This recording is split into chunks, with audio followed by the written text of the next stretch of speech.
Ang sawi at virgin na talunang ito ay si Ryu, ang bida sa kwento natin. Isang malaking sakuna ang buhay niya. Una, araw-araw siyang binubuli at binubugbog.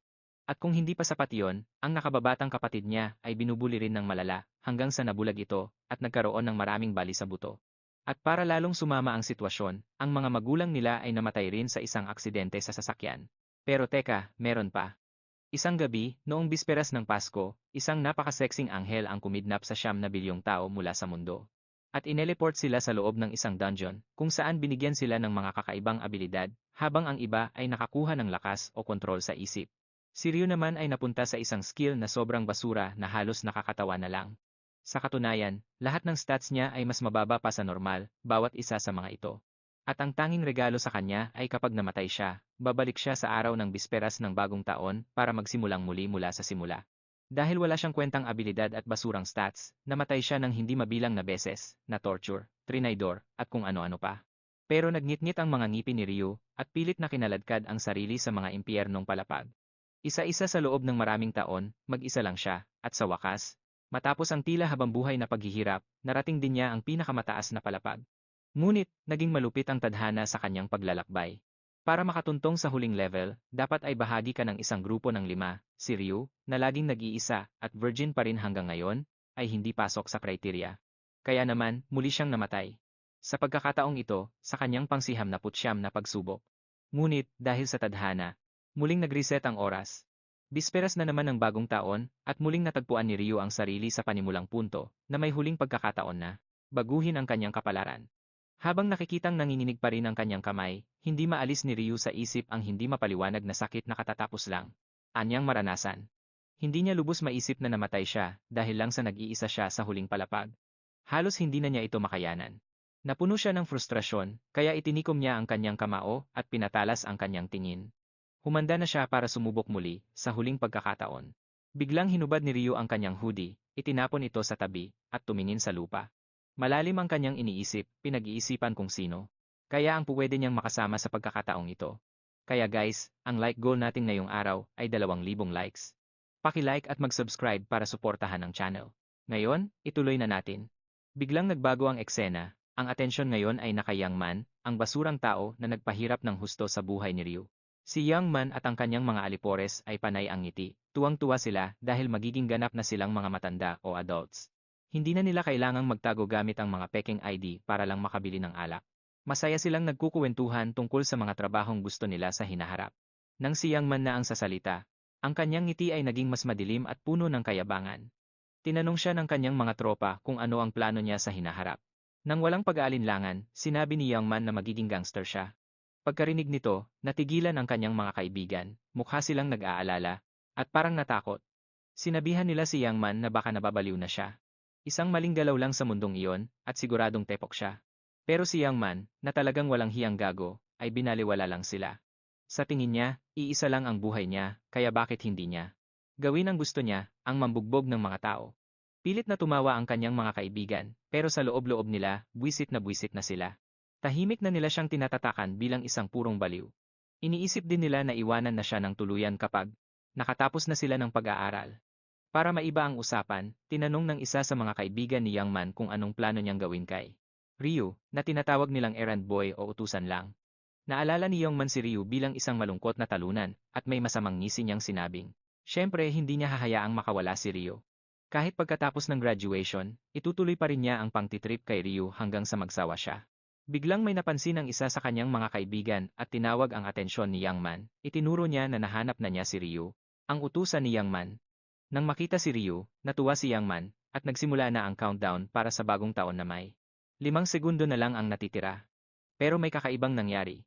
Isang madilim na aura ang bumalot kay Ryu, habang hinuhubad niya ang kanyang hoodie at humarap kay Young Man nang may malamig at determinadong tingin, kaya naguluhan si Young Man dahil naramdaman niyang may nagbago rito.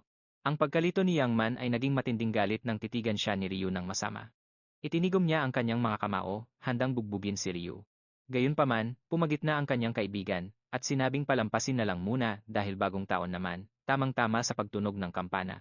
Hudyat ng pagdating ng bagong taon, isang nakakapangilabot na boses ang umalingaw-ngaw sa paligid, na kinakausap ang lahat ng tao na parang mga walang kwentang nilalang.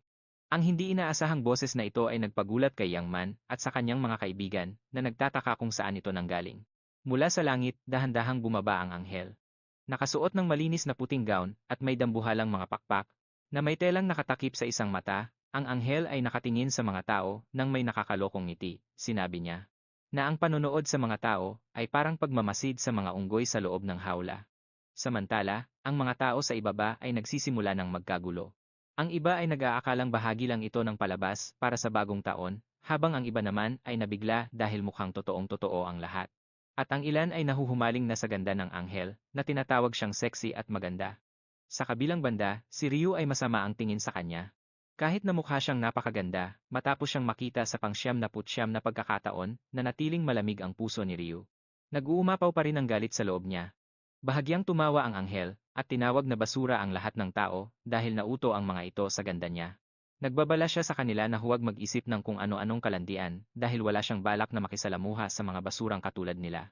At ang mga tao ay nakinig lang sa kanya sa gitna ng matinding katahimikan, gulat na gulat, habang ang kamay ng anghel ay nakapatong sa kanyang baba, at may tingin na parabang may pinaplano siyang masarap na kainin.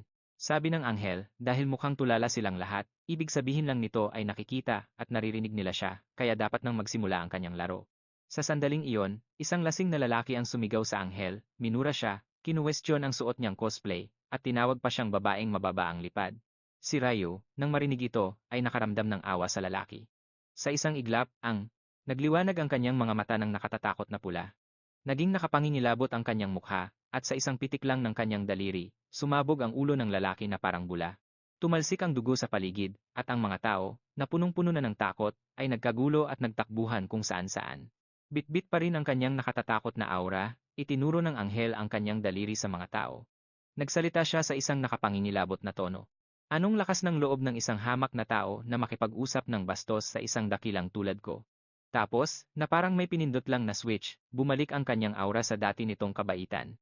Nagsalita siya ng magalang pero may paninindigan, binalaan niya ang lahat na wala silang karapatang questionin siya kung ayaw nilang sumabog din ang mga ulo nila gaya ng malas na lalaking iyon. Nilamon ng matinding taranta ang mga tao na parang isang dambuhalang alon. Sinimulan na niyang ipaliwanag kung ano ang dapat nilang gawin at kung tungkol saan ba talaga ang larong ito. Si Ryu naman ay nananatiling inis habang kailangang makinig muli sa kanya. May kasamang mainit na ngiti at mabait na aura, iniabot niya ang kanyang kamay at sinabing kailangan nilang maglaro ng isang simpleng laro. Ang larong ito ay bubuuin ng 20 rounds, at magsisimula sa unang araw ng bawat buwan. Ang kanilang mga kaluluwa ay dadalhin sa ibang mundo, at pagkatapos malampasan ang bawat round, maaari na silang bumalik sa daigdig.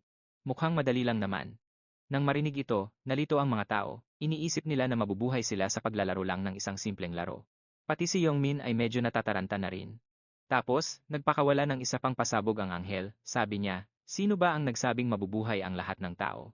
Kahit pa matapos nila ang mga quest, kalahati lang ng mga kalahok ang mabubuhay. Pagkatapos ay buong pagmamalaki niyang sinabi kung gaano siya kabait dahil ititira pa niya ang kalahati sa kanila. At si Ryu naman ay nakatitig lang sa kanya, hindi nagsasalita kahit isang salita. Pagkatapos ay nagbitiw muli ang anghel ng isa pang nakadigulantang na impormasyon. Sinabi niya sa kanila na hindi niya kukunin ang lahat ng tao. May nakaloloko siyang ngiti habang ipinaliliwanag na ang mga kukunin lang niya ay iyong mga nasa edad 15 hanggang 29. Nang marinig ito, isang lalaki ang sobrang natuwa, gumagawa pa ng mga kakaibang mukha habang sumisigaw na ligtas na siya at hindi na niya kailangang mamatay. Hinawakan naman ng isang batang lalaki ang kwelyo ng matanda dahil sa sobrang inis at nagsimula na silang mag-away. Dahil sa taranta, umawat si Yongmin at binalaan sila na tandaan ang nangyari sa lalaking sumigaw kanina. Sumabog ang ulo nito na parang bula. Humarap ang anghel at nagsimulang magbilang. Pagkalipas ng ilang sandali, sinabi niyang may kabuuang 1 bilyon at 800 milyong tao ang naroroon. May mainit na ngiti, pinitik niya ang kanyang mga daliri. At sa isang iglap, natagpuan ni Ryu ang sarili sa isang silid na wala kang makikita kundi purong kaputian. Sinimulang ipaliwanag ng anghel na sa lugar na ito, ang mga kalahok ay maaaring gumawa ng pisikal na katawan na eksaktong gusto nila. Maililipat ang kanilang mga kaluluwa sa katawang yon. Habang nakatayo sa harap ng salamin, agad na gumawa si Ryu ng character nang hindi na masyadong nag-iisip. Ginamit niya ang katawan mula sa dati niyang regression, at pinili ang alias na Black Scythe. Isang nakakasilaw na liwanag ang bumalot sa kanyang mga mata, at sa isang iglap, bumungad ang isang napakagandang lupain na punong-puno ng luntiang mga puno, kagubatan, at mga bundok. Biglang lumitaw doon si Ryu gamit ang kanyang astig na character may buhok na kasing itim ng gabi at mapupulang mga mata na tila tumatagos ang tingin. Habang nakakuyom ang kanyang kamao, naisip niya na dahil sa dami ng beses niyang ginamit ang katawang ito, parang ito na ang tunay niyang sarili. Maya-maya, unti-unti na ring naglitawan ang iba pang mga kalahok sa paligid. Mababaka sa kanilang mga mukha ang takot, kaba, at ang ilan naman ay manghang-mangha sa kanilang bagong hitsura. May mga pumili ng hitsurang hango sa mga sikat na artista, o kaya naman ay mga karakter na sobrang gwapo at ganda. Tiningnan sila ni Ryo at naalala ang sarili niyang mga unang naging pasya. Tandang-tanda pa niya na noong una, pinili rin niyang maging magarbo at pogi. Pero dahil doon, masyado siyang napansin ng iba, at yun ang naging dahilan kung bakit siya namatay ng napakakaawa-awa. Kaya ngayon, pinili niyang maging simple lang hanggat maaari para hindi siya mapag-initan o mapansin. Tapos, napabaling ang tingin ni Ryu kay Yang Min, ang buwisit na lalaking to na walang ginawa kundi pahirapan ang buhay niya. Sa mundong ito, halos kamukha lang din ni Yang Min ang sarili niya sa totoong buhay. Yun nga lang, mas matangkad siya ngayon at mas maskulado. Naglalakad siya ng may mapagmataas na ngiti at kumikinang na mga mata. Hindi naman napigilan ni Ryu nang umisi ng may halong pagkamuhing-muhi. Napansin niya na gaya ng inaasahan, pinalakas at pinalaki na naman ni Young Min ang katawan ng kanyang karakter. Pagkatapos, binati ng anghel ang lahat dahil sa paggawa ng kanilang mga pangarap na katawan, at sinabi pa nito kung gaano siya natutuwa sa mga mukha nilang bakas ang takot. Isang lalaki ang naglakas loob na magtanong, sabi niya, parang wala namang 1,800,000,000 tao rito. May error ba? Tatawa-tawa itong narinig ng anghel at sumagot habang minaliit ang mga tao, sumigaw siya at sinabing, akala niyo ba kayo lang ang nandito? Binigyan ba niya sila ng lisensyang bumuka ang bibig? Sinabi niya na maraming mga anghel ang nag-aalaga sa maliliit na grupo, at wala silang pakialam doon. Nagbabala siya na kung sino man ang magsasalita ng walang pahintulot niya, papasabugin niya ang ulo nito na parang bula. Pagkasabi nito, sinimulan na niya ang quest. Pagkatapos ay inutusan niya ang lahat ng mga tao na sabihin ang status window. At nang gawin nila ito, isang status window ang lumitaw sa harap nila. Gaya ng dati, basurang-basura ang mga stats ni Ryu kung saan ang kanyang strength, intelligence, agility, at luck ay nasa 3 lang lahat, at wala man lang kahit anong normal na stats o skills. Nagpatuloy ang anghel sa pagsasabing, ngayong nabuksan na ng lahat. Ang kanilang status window at pamilyar na sa sistemang ito, na sadyang idinisenyo na parang laro para madaling maintindihan ng mga basurang tao. Nagpakita siya ng isang masamang ngiti at itinaas ang kanyang kamay. Inanunsyo niya na kung itataas nila ang kanilang mga level at matatapos ang 20 rounds, pagbibigyan sila sa isang kahilingan at pwede silang humiling ng kahit anong gusto nila. Nang marinig ito, ang lahat, pati na ang binate, ay natigilan. Pagkatapos, habang may nakakalokong ngiti, inanunsyo niya na ibibigay na niya sa lahat ang kanilang unique skill. Sa harap nila, isang kristal ang lumitaw, at nang basagin nila ito, nakuha na nila ang kanilang unique skill. Nang basagin ng binate ang kanyang kristal, nagulat siya. At pagkatapos ay sinabi ng anghel, dahil natanggap na ninyong lahat ang inyong unique skill, simulan na ang laro. Sa isang pitik ng kanyang daliri, isang notifikasyon ang lumitaw sa harap ng lahat na nag-uutos sa kanila na pumatay ng 100 mga goblin para makaligtas sa round na ito. At bigla na lang, isang goblin ang lumitaw sa harap nila. Ang makita ang goblin na papalapit sa kanila na may hawak na balisong ay nagdulot ng kilabot sa mga kalahok, noong akala. Inilang wala ng igalaw ang sitwasyon, may isa pang sorpresa ang anghel. Idinipa niya ang kanyang mga kamay, at nagpatawag ng isang buong hukbo ng mga goblin na lalong nagpapanik sa mga kalahok. Wala nang masasaya pa sa anghel, ang kanyang nakakalokong ngiti ay nagpapakita ng kanyang kagalakan sa ideya ng isang ubusang labanan sa pagitan ng 10,000 tao at 50,000 mga goblin. Biglang may isang goblin na sumugod sa karamihan. Ramdam na ramdam ang tensyon. Pero sa gulat ng lahat, humakbang si Ryu pasulong nang walang kahit anong armas. Habang papalapit siya sa sumusugod na goblin, nagbulungan ang mga tao. Sinubukan siyang pigilan ng lahat dahil masyado raw itong delikado. Gayunpaman, tila may ibang plano si Ryu sa kanyang isip. Gamit ang pambihirang lakas, nagpakawala siya ng isang malakas na sipa na nagpatalsik sa goblin pabalik at ikinagulat ng buong madla. Binago niya ang kanyang plano at nagpa siyang ipakita ang kanyang buong lakas sa lahat dahil bahagi ito ng kanyang mga balak sa hinaharap. Pinulot ang balisong ng goblin, tinitigan ni Ryu ang anghel, determinadong makuha ang atensyon nito. Pagkatapos, habang may 2 pang goblin na sumusugod sa kanya, humanda si Ryu gamit ang kanyang balisong. Sa isang iglap, pareho silang napatay. Muli, nagulat ang lahat ng tao, at sinasabing ang astig daw ni Ryu. Tapos may isang taong nagsabing baka mahihina lang daw ang mga goblin na ito. At kaya rin nila itong patayin ng madali, sa paniniwalang hindi naman ito malaking bagay. Pero bago pa niya matapos ang kanyang sasabihin, isang goblin ang tumalon sa kanya, nakangisi, at sinaksak siya hanggang sa mamatay. Nang makita ito, nagpanik ang lahat at nagsimulang magtakbuhan. Habang nangyayari iyon, walang kahirap-hirap na itinuloy ni Ryu ang pag-ubos sa mga goblin, habang pinapanood nila ang nakakasindak na eksena ng mga goblin na walang awang. Pumapatay ng mga tao, alam ni Ryu na iisa na lang ang nasa isip ng mga taong ito, ang mabuhay. Ang iba ay baka sumubok tumakas, pero ang buong lugar ay protektado ng isang barrier, kaya imposibleng makalabas. Ang iba naman ay baka mag-atubiling. Pumatay ng buhay na nilalang, pero para mabuhay, wala silang choice, kundi ang lumaban o mapatay. Ipinaliwanag ni Ryu na dati rin siyang katulad nila, pero matapos pagdaanan ang round na ito ng 79 na beses, kahit mahina siya, kabisado na niya ang lahat ng galaw at kahinaan ng mga goblin na parang likod ng kanyang kamay, kaya madali lang para sa kanya ang pumatay. Pinapanood ang nangyayari mula sa itaas, tuwang-tuwa ang anghel. Talagang ine-enjoy niya ang kaguluhan sa pagitan ng mga goblin at tao. Habang nakangisi, nagkomento siya kung paano ang mga tao, na tinawag niyang mga unggoy, ay nahihirapan laban sa mga goblin. Kahit na mas maliit at mas mahina ang katawan ng mga goblin, dahil may hawak silang mga balisong, tila sila ang nakakalamang.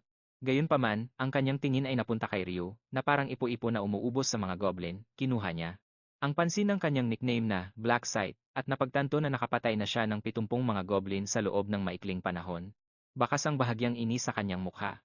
Sinisira ng panginibabaw ni Ryu ang kanyang libangan, pero binaliwala na lang niya ito at sinabi sa sarili, wala tayong magagawa, at ibinaling ang kanyang atensyon para panoorin ang ibang mga tao na lumalaban para sa kanilang buhay. Si Ryu naman ay nagpatuloy sa kanyang pag-atake at naging isang one-man killing machine. Nagsimula ng matakot sa kanya ang mga goblin. Sinamantala ang pagkakataon, tiningnan ni Ryu ang kanyang status window. Nag-level up na siya sa 4 at may 6 na stat points na pwedeng ilaan. Nang walang pag-aalinlangan, ibinuhos niya ang lahat ng kanyang points sa agility, at ipinaliwanag na ang agility ay hindi lang pampabilis ng ilag, kundi nakakaapekto rin sa bilis ng atake at paggalaw. Sa simula, agility ang tunay na MVP, sa isip ni Ryu. Tinitingnan ang kanyang balisong, malakas na sinabi ni Ryu. Siguradong makukuha nito ang atensyon ng makulit na anghel na yon. Sa isang mabilis na bato, tumama ang kanyang balisong sa target, at bumaon ito ng malalim.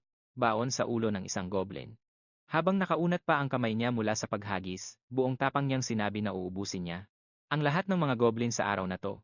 Nanginig sa takot ang mga goblin nang maramdaman nila ang bagsik ng boses niya. Si Ryu naman, hindi nag-aksaya ng sandali. Bumalik agad sa pakikipaglaban, at wala pang ilang minuto, naabot na niya ang target niya. 100 goblin ang tumba. Matapos niyang makumpleto ang quest, binalot si Ryu ng isang nakakasilaw na dilaw na liwanag, na naging proteksyon niya para hindi makalapit ang mga goblin. Habang nakatayo roon na kalmadong-kalmado ang mukha, sinabi niyang sisiw lang ang unang round, todo bigay siya. Sa pagpaslang sa mga goblin na parang baliw, para lang makuha ang pansin ng anghel na yon. Pero ang totoo, mayroon pa siyang isang dahilan.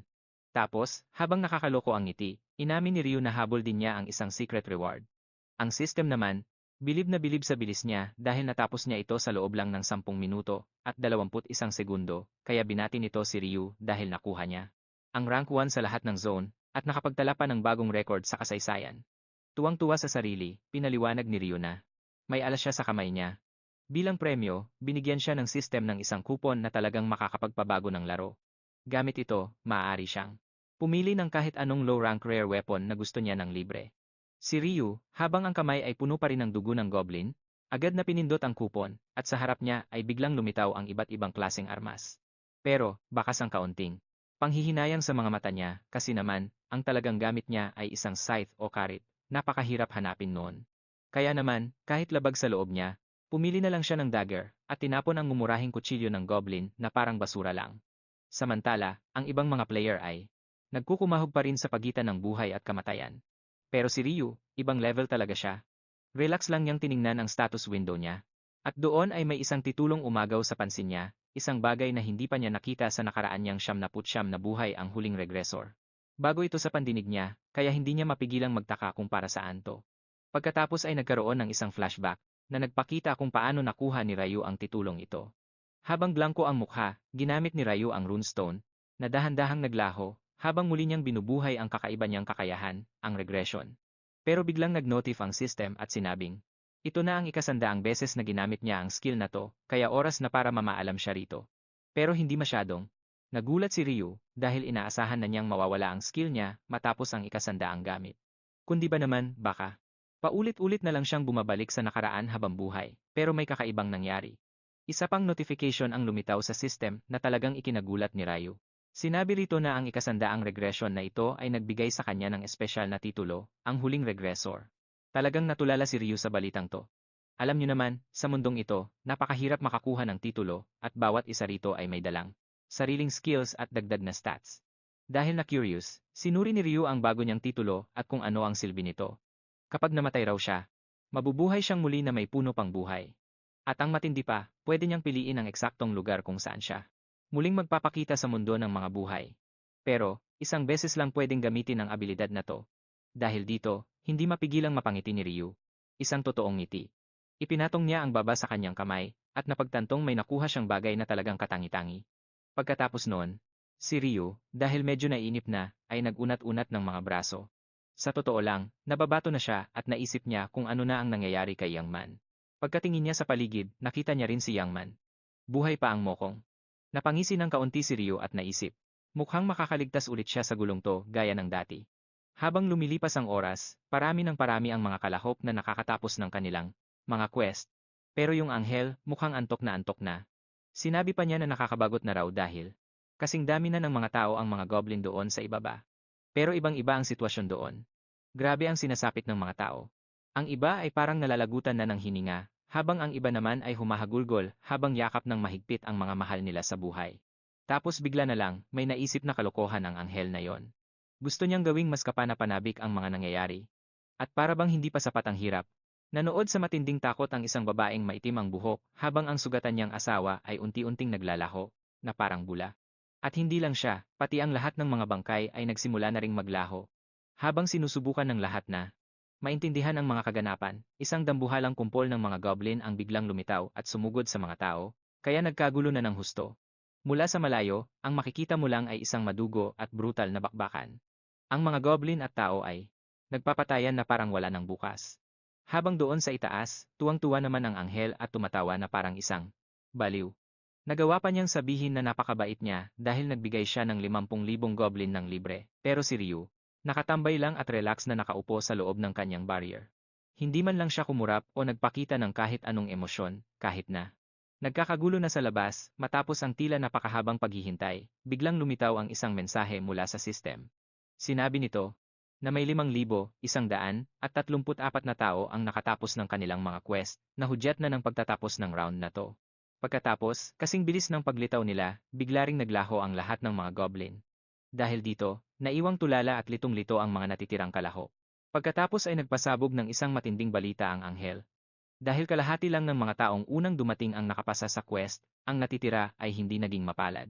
At habang sinasabi niya ang balita, ang mga minalas ay nagsimulang maglaho. Napuno ang paligid ng kanilang mga iyak at pagmamakaawa. Pero ang anghel, wala man lang siyang pakialam. Nakaupo lang siya doon at ninanamnam ang drama na parang nanonood lang ng isang dekalidad na palabas. Tapos, lumabas ang notifikasyon ng system na nagpapakita ng ranking ng lahat at si Ryu ang nasa numero 1. Nakatanggap siya ng isa pang reward dahil sa pagiging nasa unang pwesto at ito ay 1,000 ginto. Samantala, lahat ay nakatitig kay Ryu, nagulat ang mga mukha. Napagtanto rin nila na siya ang rank number 1. Dumating na ang pinakahihintay na sandali, nagka-interes ang anghel kay Ryu, gaya ng inaasahan niya. Habang nakangiti, pinuri niya si Ryu at sinabing ang pagiging number 1 sa buong mundo at rehiyon ay isang tagumpay na dapat talagang ipagmalaki. Tinawag ng anghel si Ryu sa kanyang nickname na Black Scythe at tinanong siya kung paano siya naging ganito kalakas. Nagsimula siyang magtanong kung nakakuha ba ito ng isang special unique skill, pero natigilan siya sa gitna ng pagsasalita at napamura sa sarili. Sumagot si Ryu at tinanong kung hindi ba niya malaman kung ano ang unique skill niya gayong isa siyang anghel.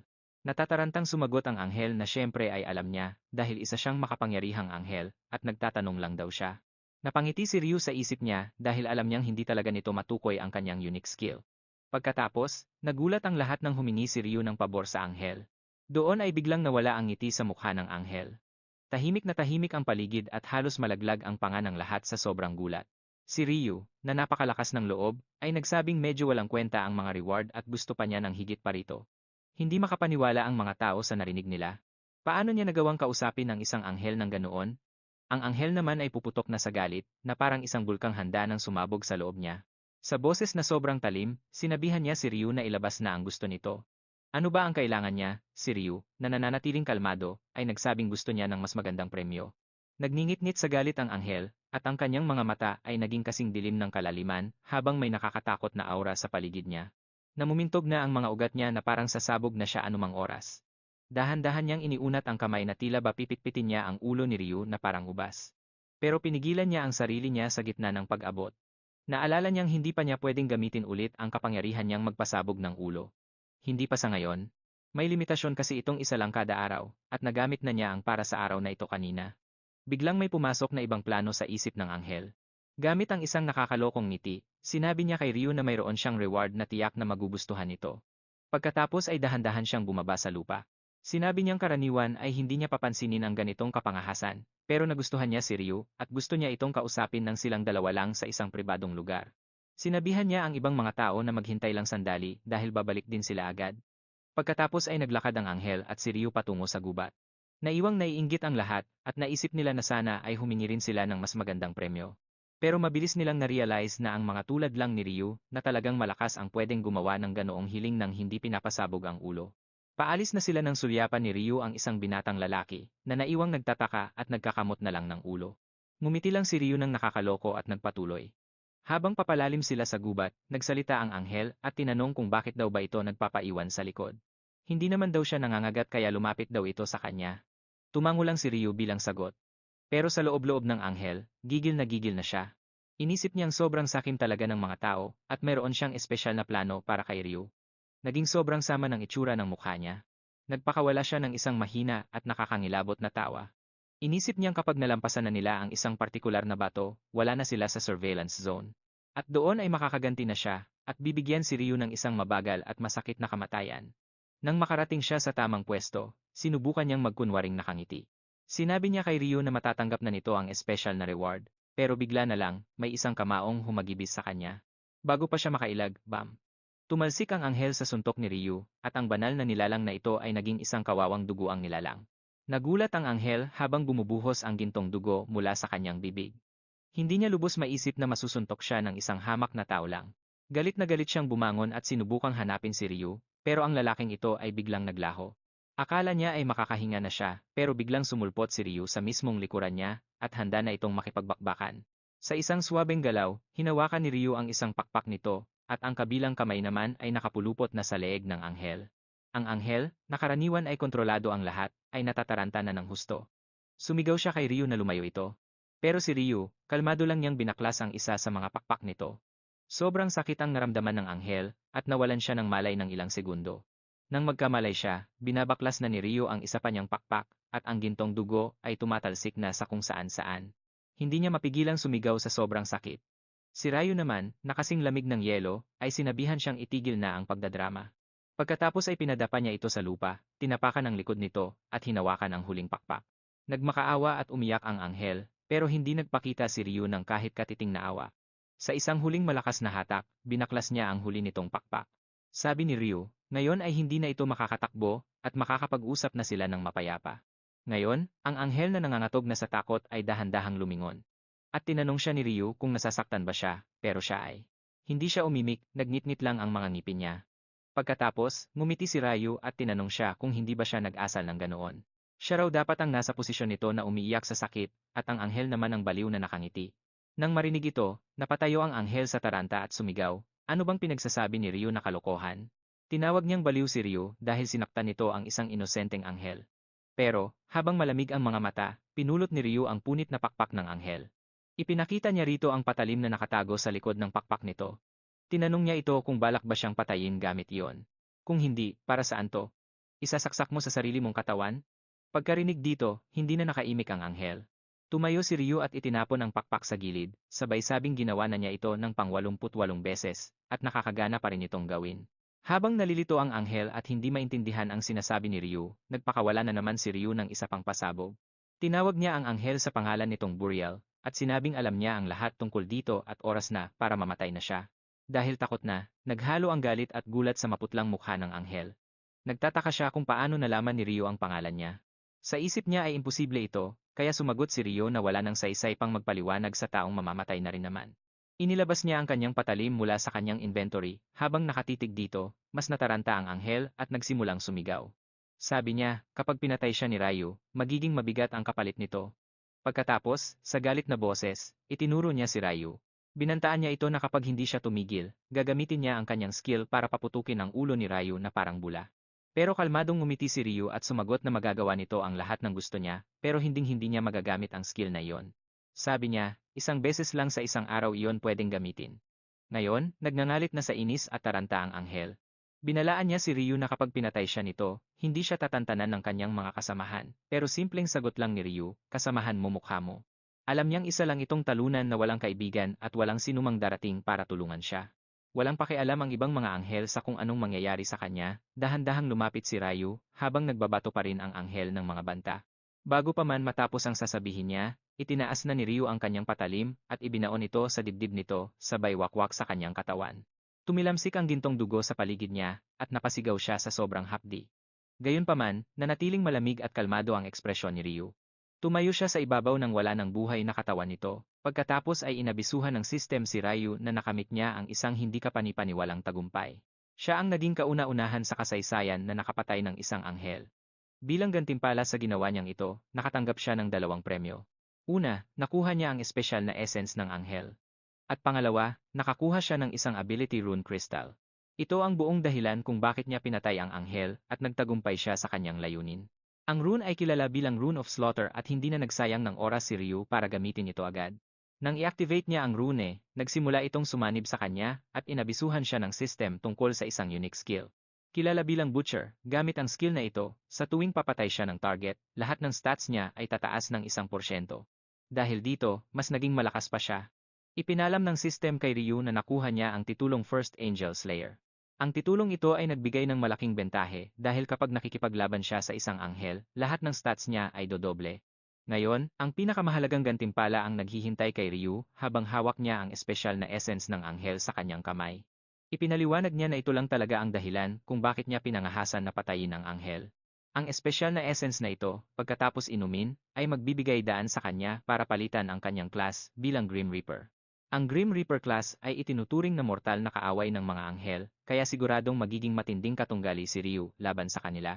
Nagpatuloy si Ryu sa pagpapaliwanag na sa mundong ito, kahit sino ay pwedeng makakuha ng class, pero ang proseso nito ay balot ng misteryo. Unti-unting natuklasan ng mga tao ang mga basehan nito sa pamamagitan ng pagsubok. Halimbawa, ang isa ay pwedeng makakuha ng warrior class sa pagtalo ng mga goblin. Mayroong kabuuang 30 class na pwedeng makuha, pero ang ilan ay unique at makukuha lang sa pagtupad ng mga espesyal na kondisyon. Gaya na lang ng pag-inom ng espesyal na essence ng isang anghel. Ang mga unique class na ito ay mas makapangyarihan kaysa sa mga ordinaryong class. Nasubukan na ni Ryu ang lahat ng class sa nakaraang 79 niyang buhay, at napatunayan niyang ang Grim Reaper class ang pinakamagandang piliin. Magbibigay daan ito sa kanya para makipaglaban sa mga anghel ng pantay sa hinaharap. Hindi na nagsayang ng oras si Ryu para kunin ang kanyang mga premyo. Dahil siya ang naging una sa buong rehiyon, maingat niyang pinili ang isang 3 times experience buff para sa 2 rounds. Alam na alam niya ang kahalagahan nito, lalo na't mayroon na siyang mahalagang impormasyon at sapat na dami ng ginto. Pero kailangan niyang mag-level up agad para sa kanyang mga plano sa hinaharap. Habang pumipili si Ryu, nagsimula ng maglaho ang presensya ng anghel. Isang nakakalulang puting liwanag ang bumalot sa buong lugar. Pagkatapos ay nagbago ang eksena, at bumalik na tayo sa Earth. Nakita natin ang isang binata na hinihingal at tila nalilito, habang dahan-dahang itinataas ang kanyang ulo. Habang iniisip niya kung masamang panaginip lang ba ang lahat ng nangyari, may napansing kakaiba si Youngman. Tiningnan niya ang kanyang phone at nalaman na eksaktong 5 oras at 20 minuto na ang lumipas mismong haba ng oras na lumipas sa kanyang panaginip. Unti-unti nang nagising ang mga tao sa paligid niya na may kasamang sakit ng ulo. Nagising din ang kaibigan ni Youngman na nalilito at kinuwento na nagkaroon din siya ng isang kakaibang panaginip. Pero may mas nakakatakot na napansin si Youngman. Noong dahan-dahan niyang tinulak ang paa ng kaibigan niya, wala itong kahit anong reaksyon. Sinubukan ng isa pang kaibigan na gisingin ang lalaking hindi gumagalaw, pero laking gulat nila na patay na pala ito at putlang-putla na ang mukha. Nagsimula na silang lamunin ng takot nang ma-realize nila na ang lahat ng nangyari sa panaginip ay hindi lang basta guni-guni. Ito ay isang malupit na katotohanan, kung sino man ang namatay sa panaginip na yon ay ganun din ang sinapit sa totoong buhay. Masyadong mabigat ang revelasyong ito, at tuluyan na silang binalot ng pangamba. Aligaga si Youngman at ang mga kaibigan niya sa pagtingin sa kanilang paligid. Sinusubukan nilang pag-isipan kung ano ang susunod nilang gagawin at kung paano nila haharapin ang mga pagsubok sa darating na buwan. Sa gitna ng takot at kalituhan, nanginginig si Youngman, pero hindi dahil sa takot ang panginginig na yon. Sa halip, nanginginig siya sa excitement. May kakaibang pananabik na namumuo sa loob niya. Natutuwa siya sa isiping sa mundong yon, lahat ay pantay-pantay na, wala nang pakialam kung presidente ka man o sikat na artista. Sa mundong yon, lakas ang batas at magagawa niya ang kahit anong gusto niya. Pwede niyang patayin ang kahit sinong matripan niya. Samantala, iyak ng iyak sa takot ang mga kaibigan niya dahil baka mamatay lang silang virgin sa susunod na buwan kung hindi nila matatapos ang quest. Pero pinagalitan sila ni Youngman at sinabing hindi lang naman sila ang humaharap sa ganitong problema. Pinakalma niya ang mga ito at pinaliwanag na ang kailangan lang nilang gawin ay pumatay ng mga monster para mabuhay sa susunod na round. Sisiw lang daw to, parang nagpapalaman lang ng mantekilya sa tinapay. Pagkarinig nito, hindi makapaniwala ang mga kaibigan niya sa mga sinasabi niya. Dati pa man, tingin na nila ay may sayad si Young Man, pero ngayon, mukhang mas lalo pa itong naging luko-luko. Bumuntong hininga ang isa sa kanila at tinawag siyang gago, sabay sabing sa walang kwenta niyang buhay, wala namang manghihinayang kung mamatay siya ngayon. Tutal, marami pa siyang gustong gawin. Hindi na pinansin ni Young Man ang mga sinabi nila at busy na siya sa pag-scan sa dami ng tao sa paligid. Tinanong siya ng mga kaibigan niya kung ano ang hinahanap niya, at lumabas na hinahanap niya pala ang personal niyang punching bag na si Ryu. Napaisip siya kung nasaan na ang batang pasaway na yon. Sigurado siyang nakita niya itong papunta sa direksyong yon bago siya nawalan ng malay. Hindi kaya pati unang round ay hindi nito kinaya at namatay na roon. Dahil hindi pa rin makita, nagkibit balikat na lang siya. Para sa kanya, natural lang na hindi nakaligtas ang isang talunang tulad niya at malamang napatay na to. Biglang may nakakuha ng atensyon niya sa gitna ng maraming tao. Nakakita siya ng isang lalaking naka-medieval armor. Hindi maintindihan ni Young Man kung sino ang taong ito at kung saan niya nahukay ang luma at baduy na armor na yon. Pero doon niya na-realize na isa lang ang ibig sabihin nito, gumagana rin ang mga status window dito sa labas. Pagkabigay niya ng tamang command, agad na lumitaw sa harap niya ang status window na nagpapakita ng kanyang mga stats. Hindi siya makapaniwala na gumana nga ito, agad na sumigaw si Young Man sa mga kaibigan niya na subukan din nilang buksan ang kanilang mga status window dahil gumagana rin ito rito. Nagulat na naman sila dahil gumana nga. Nang makita ang ginagawa nila, gumaya na rin ang ibang mga tao. Pero curious ang lahat kung ibig bang sabihin nito ay magagamit na rin nila ang lahat ng stats at items nila rito sa totoong mundo. Makalipas ang ilang oras, para masubukan ito, pumulot si Young Man ng isang maliit na bato sa lupa at piniga ito sa kanyang kamay. Nadurog ito sa maliliit na piraso, at ang mga tira ng bato ay naging talim ng lagari na lumabas sa pagitan ng kanyang mga daliri. Pagkakita rito, napangiti siya ng malademonyo. Ilang oras pa ang lumipas, ang balitang ito ay inanunsyo na sa morning news sa buong bansa. Maraming anghel ang nakita sa buong mundo at 9 bilyong tao ang namatay sa loob lang ng isang gabi, habang ang isa pang 9 bilyong tao ay nagkaroon ng mahiwagang kapangyarihan. Tuluyan nang nabulabog ang buong mundo. Naglalakad si Ryumin sa kalsada na seryoso ang mukha habang nagbabasa ng balita sa kanyang smartphone. Sabi niya sa sarili niya, simula pa lang to. Parating pa lang ang totoong kaguluhan. Ang totoong problema ay sa round 1. Hindi pa ganun kalakas ang mga tao, kapantay pa lang nila ang level ng mga pro-athlete. Magsisimula ang totoong gulo sa second round kung saan magkakaroon na sila ng mga mahiwagang kapangyarihan na magiging mitsa ng napakaraming krimen. Hindi natatalab ang mga modernong sandata sa kanila, hindi lang basta mauupo at manonood si Ryu habang nagkakagulo ang mundo. Kung hahayaan niya lang ang mga bagay-bagay, malamang na maging guho na ang mundo bago pa man dumating ang ika-20 round. May iisang solusyon lang, kailangan niyang kontrolin ang ibang mga player sa pamamagitan ng pagpapasunod sa kanila. Gagawin niya silang mga alipin. Sa seryosong mukha, naisip niya na kailangan na niyang tipunin ang 5 niyang teammates sa lalong madaling panahon at may mga naiisip na siyang isasama. Pero bigla niyang sinabi sa sarili, hindi yan ang importante ngayon, may mas mahalaga pa akong dapat gawin. Umalis siya ng may determinasyon. Narating niya ang kanyang bahay at kumatok sa pinto ng apartment building.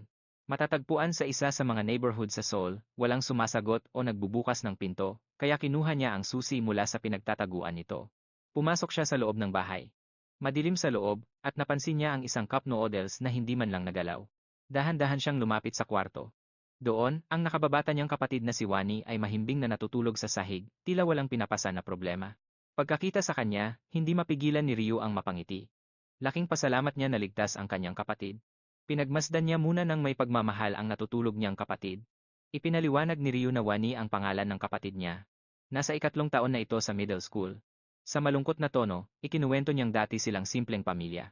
Pero matapos mamatay ng mga magulang nila sa isang aksidente sa sasakyan, mabilis na nagbago ang buhay nila. Ang pinakamatinding pagbabago ay ang katotohanang si Ryu na lang ang naging tanging pamilya at tagapag-alaga ng kanyang kapatid. Habang tinitingnan ang kapatid, napansin ni Ryu ang isang band-aid na natatanggal na sa kamay nito at may mga pasa rin sa balikat. Para bang may bumugbog sa kanya. Marahang idinikit ni Ryu ang band-aid at pinagmasdan lang ang kanyang kapatid. Sumapit ang umaga at ginising ni Ryu ang kapatid niya.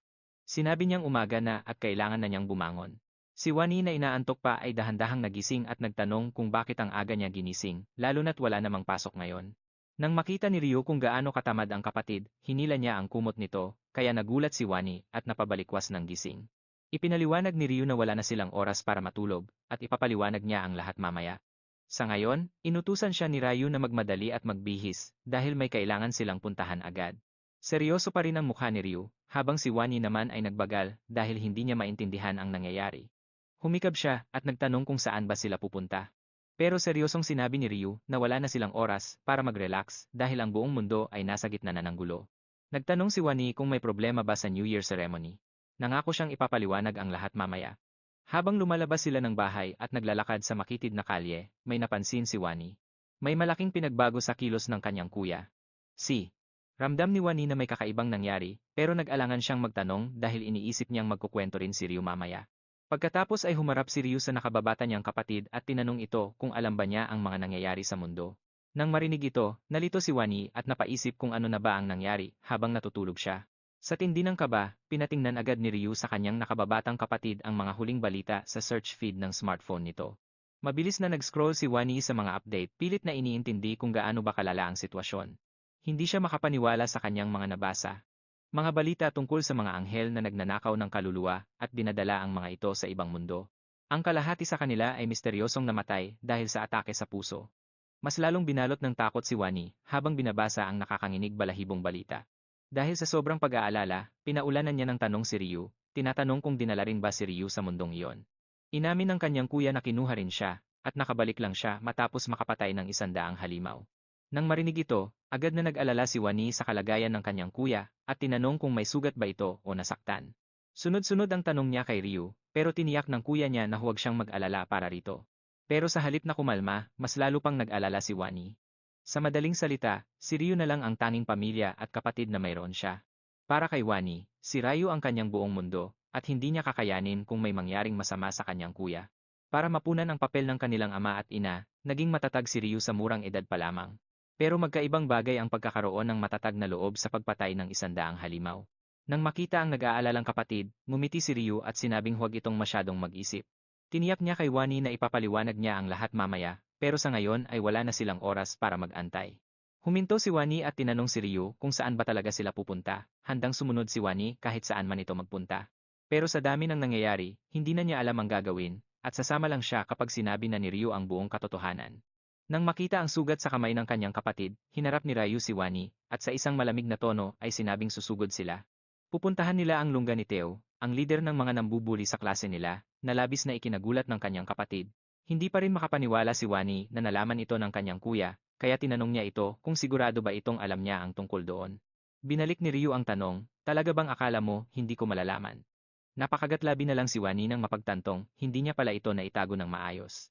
Lumalabas na matagal na palang alam ng kanyang kuya ang tungkol sa pambubuli sa kanya. Ngayong balisa, napaupo na lang si Wani habang nag-iisip. Ayaw niyang madamay pa ang kanyang kuya sa mga problema niya, lalo na't si Ryu mismo ay binubuli din at dumaranas ng matinding paghihirap. Nakitang malungkot ni Ryu ang kanyang kapatid, kaya humingi siya ng paumanhin sa kanyang isip. Sabi niya sa sarili, hindi na sana nalaman ng bata ang lahat ng ito, pero siya. Nalaman ko to noong unang pagkakataon na bumalik ako sa nakaraan. Matapos ang unang round, buong araw lang natulog si Ryumin dahil sa matinding depresyon, habang ang kapatid naman niya ay umalis kaninang umaga. Pagkalipas ng ilang oras, nagising si Ryu sa paulit-ulit na ring ng telepono. Inis na inis siya kung sino man ang istorbo na tumatawag, kaya inabot niya ang phone. Habang inaantok pa, tinanong niya kung sino to, at agad siyang tinanong ng boses kung siya ba ang guardian ng isang nagngangalang Wani. Pagkatapos, agad na idinagdag ng boses na kailangan niyang pumunta agad sa ospital ngayon din. Pagkarinig noon, nanlaki ang mga mata ni Ryu sa matinding sindak. Noong sumunod na segundo, dali-dali siyang nagbihis at kumaripas ng takbo palabas ng apartment. At noong araw na yon, sobrang pinagtulungan at binuli si Wani ni Teo. Hanggang sa mabulag si Wani at magtamo ng maraming bali sa buto.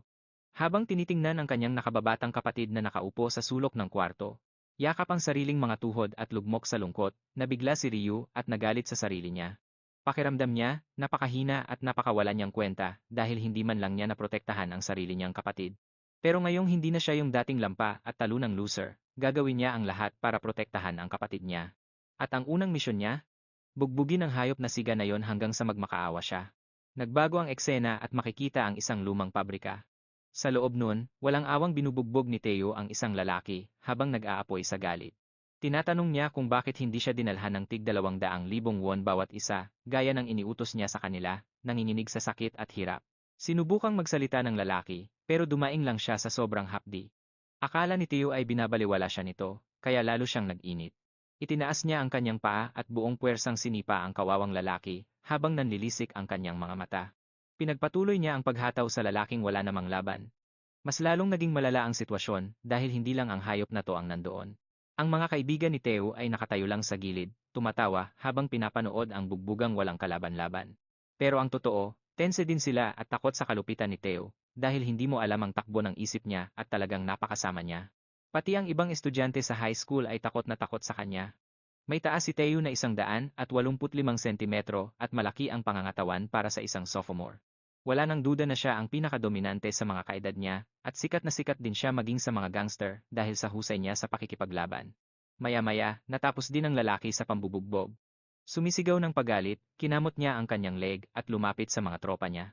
Inis na inis siyang nagreklamo na hindi siya makakabili ng motor ngayon dahil hindi niya nakuha ang perang inaasahan niya.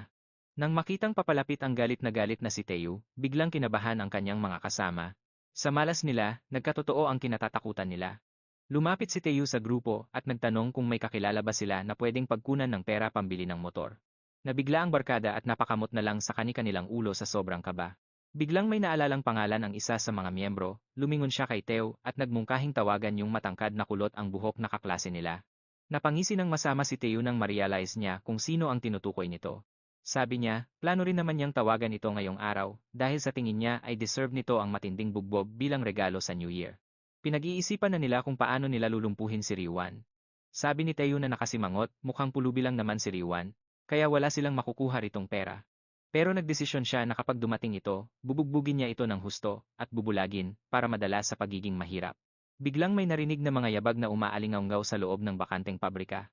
Sa may entrance, kampanteng pumasok si Ryu sa gusali, habang si Wani naman ay nag-aalinlangang nakasunod sa likuran niya. Pagkakita kay Wani, nagtawanan ang mga loko. Sabi nila, tatawagan pa lang sana nila ito, pero heto, at kusa nang lumapit. Pansin ni Teo ang kasama ni Wani na mukhang kampante, kaya nabadtrip siya at napaisip kung sino to. Sumigaw siya ng malakas at minura si Wani, sabi niya. Ang kapal ng mukha mong magsama ng iba rito nang walang paalam ko. Pero nanatiling tahimik si Ryu habang nakatitig ng masama sa kanila, habang si Wani naman ay nagsimula ng manginig sa takot. Dahil hindi siya pinapansin, lalong nairita si Teo. Galit siyang lumapit kay Wani at tinanong kung nagdala ba ito ng bagong utusan. Pero bago pa makapagsalita ang kapatid niya, humakbang na si Ryu ng may ngiti sa labi at matapang na sinabing siya ang kuya nito.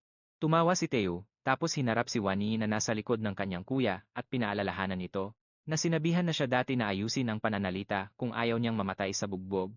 At ngayon, nagdala pa raw ito ng kuya sa hideout niya para maghiganti. Ngumisi ng mapang-asar si Teo. Itinigom niya ang kanyang mga kamao at sinabi kay Wani na mamatay silang magkapatid ngayong araw. Pagkatapos, lumingon siya sa isa sa mga bataan niya, tumango, at nag-utos na kumilos na. Ang tauhan naman, na walang kaalam-alam sa kamatayang papasukin niya, ay tumango rin ng may malapad na ngiti.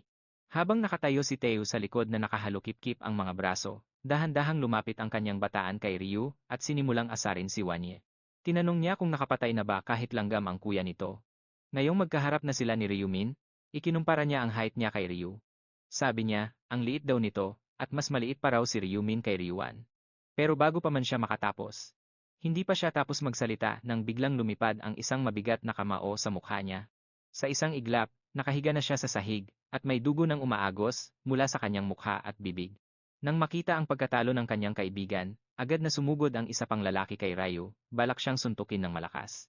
Pero mabilis na iniwasan ni Ryumin ang atake nito, at sinapak siya direkta sa panga, sobrang lakas ng tama kaya napasigaw sa sakit ang lalaki. Tumalsik siya ng ilang metro, at bumagsak sa mga kalat sa likuran niya. Kasabay nito, ang unang lalaki na nakabawi na, at ang natitirang kalbong kasamahan nila ay kumilos na rin. Galit na galit silang sumisigaw na mamatay na siya, sabay sugod ulit kay Ryu. Pero wala ring silbi ang sanib puwersa nilang atake. Ang nakuha lang nila ay 2 malulutong na sapak sa mukha kaya sabay silang napaungol sa sakit. Pinapanood lang ni Teo habang binubugbog ang mga kasama niya. Gumagapang na sila sa sahig habang dumadaing sa sakit. Pagkatapos, nilampasan ni Taeyu ang mga tumba niyang tauhan at lumapit kay Ryu. Nang uuyam ang ngiti, tinanong niya si Ryu kung kaya ba ito nagmamalaki ay dahil nakapag-training ito ng boxing kung saan. Pero hindi yon sapat para talunin siya. Kahit gaano pa kabilis si Ryu, hinding-hindi niya malalampasan ang laking lamang sa weight class. May taas na 185 sentimetro si Teo at talagang matikas ang pangangatawan, samantalang 165 sentimetro lang si Ryumin at mukhang sakitin. Masyadong halata ang agwat ng kanilang timbang, kaya kahit hindi mo papanoorin ang laban, alam mo na agad kung sino ang matatalo. Pero laking gulat ni Teo dahil hindi man lang natatakot si Ryu. Nakangiti pa itong humarap sa dambuhalang lalaki. Tinanong siya ni Ryu kung hindi ba siya nanonood ng balita. Dahil sa kalokohang narinig, agad na sumugod si Teo at tinangkang suntukin si Ryu. Pero nakakagulat dahil napakadaling iniwasan ito ni Ryu. Sunod-sunod ang mga suntok at sipa ni Teo, pero lahat ng yon ay parang wala lang na iniilagan ni Ryu. Ngayon, lumalabo na ang kanyang paningin at hinihingal na siya ng malalim, habang galit na nagtataka kung bakit hindi man lang niya matamaan si Ryu. Habang nagngangalit ang kanyang mga ngipin, biglang nagliwanag ang kamao ni Ryu ng kulay asul na aura. Humarap siya kay Teo at sinabing, kung nanonood lang sana ito ng balita. Malalaman sana niya na ang basta-bastang pag-atake sa isang gaya niyang player ay katumbas na ng pagpapakamatay. Sa isang iglap, nagpakawala siya ng kidlat sa bilis na suntok na tumama sa panga ni Teo, kaya napasandal ito sa likod. Pero hindi pa rin yon sapat para mapatumba siya. Muli pang sumugod si Teo at sinalubong si Ryu ng nag-uumapaw na mura. Pero naguluhan at nagulat siya dahil hindi tumama ang kanyang atake. Biglang naglaho si Ryu. Hindi makapaniwala sa nangyayari, sinubukan niyang lumingon habang bakas ang hilakbot sa kanyang mukha. Bago pa man siya makakilos, isa pang suntok ang pinadapo ni Ryu sa mukha ni Teo. Napaungol sa sakit si Teo habang hinihimas ang kanyang ilong. Kasunod nito ang pagdaloy ng dugo mula sa kanyang bibig at ilong, kasama ang isang bungi na ngipin. Nang makita ang kanyang nabaling ngipin, napasigaw siya sa tindi ng galit. Isinigaw niyang papatayin niya si Ryu ngayong araw. Hindi ito magiging madaling kamatayan, plano niyang pahirapan muna si Ryu bago itodo ang huling tira. Punong-puno ng determinasyon, muli siyang nagpakawala ng suntok kay Ryumin. Pero sa pagkakataong ito, hindi umiwas si Ryu. Sa halip, hinuli niya ang kamay ni Teo, bagay na ikinagulat nito ng husto. Pagkatapos ay walang awang pinaulanan ni Ryumin ng mga suntok si Teo. Sa likuran, gulat na gulat ang mga tauhan ni Teo. Napansin ni Teo na puro mukha lang ang tinitira ni Ryu, halatang gusto siyang ipahiya sa harap ng kanyang gang. Dahil dito, lalong nag-init ang ulo niya kaya muli siyang sumugod kay Ryu. Pero sa pagkakataong ito, isang napakalakas na sipa ang ibinigay ni Ryu sa kanya. Tumilapon si Teo at bumagsak sa pader. Sa tindi ng sipa, napahawak na lang si Teo sa kanyang leeg habang hirap na hirap huminga. Habang bungi-bungi na ang mga ngingin at nanginginig sa sakit, tumutulo na rin ang laway sa kanyang bibig. Dahan-dahang lumapit si Ryu kay Teo habang ang mga mata ay nanlilisik sa lamig. Nagtanong siya, masakit ba ng sobra? Punong-puno ng galit si Ryu dahil sa mga nakaraang buhay niya noong mahina pa siya. Paulit-ulit niyang nakitang binubuli at binubugbog ng malupit ang kanyang nakababatang kapatid. Ang mga alaalang iyon ay nakatatak pa rin sa kanyang isipan at hindi niya ito malimutan. Habang dahan-dahang lumalapit si Ryu, nanginginig sa takot si Teo at nauutal na nagmamakaawa na huwag itong lumapit. Hawak-hawak pa rin ni Teo ang kanyang leeg at nagmakaawa kay Ryu na huwag na siyang saktan habang paulit-ulit na humihingi ng tawad. Pero, hindi na itinuloy ni Ryu ang pambubugbog. Sa halip, may nakakatakot na ngiti sa kanyang mukha habang dahan-dahan niyang hinawakan ang mga kamay ni Teo. Tinanong niya, magmamakaawa ka ba? Dagdag pa niya, hindi raw dapat kinalaban ni Teo ang kanyang kapatid. Biglang may narinig na malutong na tunog ng pagkabali sa loob ng pabrika at nagsimulang sumigaw si Teo sa matinding hapdi. Binali ni Ryu ang lahat ng 10 daliri ni Teo at dahil sa sobrang sakit, napakapit na lang si Teo sa kanyang kamay pero hindi pa doon nagtatapos ang kalbaryo niya. Hinawakan ni Ryu ang kabilang kamay ni Teo, na lalong nagpatindi sa takot nito. Sa isa pang lagutok, binali niya rin ang 5 pang daliri ni Teo. Halos mabaliw na sa pagsigaw si Teo sa harap ng malupit na eksenang ito. Dahil sa takot, nagpulasan na at nagtatakbo ang lahat ng mga tauhan ni Teo. Maging si Wani na nanonood ay hindi na kinaya ang sobrang katakutan. Sa isang seryosong mukha, binalaan ni Ryu si Teo. Sinabihan niya itong huwag na huwag gagalawin kahit isang hibla ng buhok ni Wani.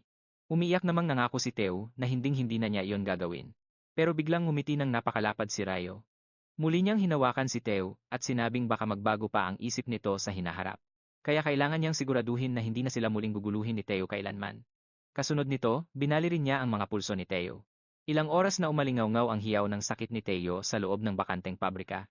Nagtapos ang eksena habang nakatingin si Ryu sa lalaking wala ng laban. Upang masigurong hindi na sila muling gagambalain nito, binali rin niya ang mga pulso ni Taeyu, at ilang oras itong sumisigaw sa matinding hapdi. Nagbago ang eksena, at makikita natin si Ryu na naglalakad, habang nag-aalinlangang tinatawag ng kanyang nakababatang kapatid ang kanyang pangalan. Huminto si Ryu, at sa sobrang gulat, nagtanong si Wani. Kung paano nagawa ni Ryu yon at kung nag-aral ba siya ng martial arts sa kabilang mundo. Ngumiti lang ng bahagya si Ryu at sumagot. Nagaya ng nasa balita, magagamit na ng mga player ang mga skill nila sa totoong mundo. Bilang sample, itinuro niya ang kanyang kamay, na biglang nagliwanag ng ginto. Maya-maya pa, may lumitaw na itim na dagger sa kamay niya, kaya napasinghap si Wani sa gulat. Nang makita niyang parang magic na lumitaw ang dagger sa kamay ni Ryu, sobrang na-excite si Wani at kuryosong nagtanong habang kumikinang ang mga mata kung paano yon ginawa ni Ryu. Ngumiti ng malumanay si Ryu, at sinabing isa ito sa mga skill na nakuha niya sa kabilang mundo at lahat ng player ay kayang gawin to.